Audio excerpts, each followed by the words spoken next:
Watu wa Nyanza hawa. Nataka kuwauliza swali. Nilipia namba. Nyinyi wakati ambapo Ruto aliingia kwa uongozi, tulikuwa pamoja tukikashifu hii serikali ya Samoei wa Ruto. Sasa mimi nauliza hawa watu wa Nyanza, imekuwa aje sasa hivi baba aliingia kwa serikali akaenda kuungana na Ruto.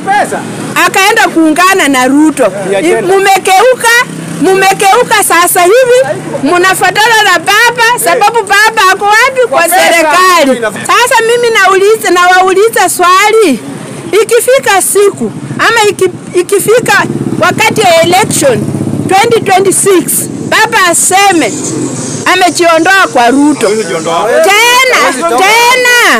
tena mimi nauliza mutafuatana na baba kwenye ataenda? Pesa zenye zinafanya kazi Homa Bay si za Ruto, ni pesa, ni ushuru wa wananchi wa Homa Bay. Kwa hivyo hakuna kitu mnaweza niambia. Nilimwona huyu anayejiita pipi ya Ruto mdogo, anaitwa Kindiki sauti ya mama, akasema ya kwamba ameita wanamuziki.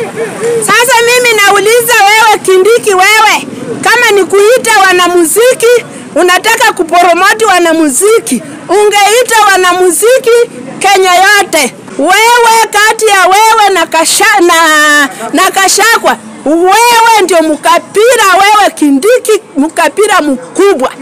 Sababu wewe kama ulikuwa unataka usaidie wanamuziki, ungeita wanamuziki wa Mount Kenya peke yake. 50,000 kila mwanamuziki.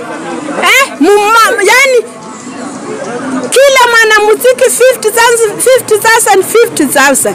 Unaweza pata karibu hata 1 million iliishia kwa hao wanamuziki wa Mount Kenya peke yake. Hakuna kitu Kindiki unaweza ambia wananchi wa Kenya, na kwanza sisi hatukutambui. Wewe ulichaguliwa na Ruto, hukuchaguliwa na wananchi wa Kenya. Sisi tunatambua Kashagwa yeye aliweza kupikiwa kura na mwananchi wa Kenya.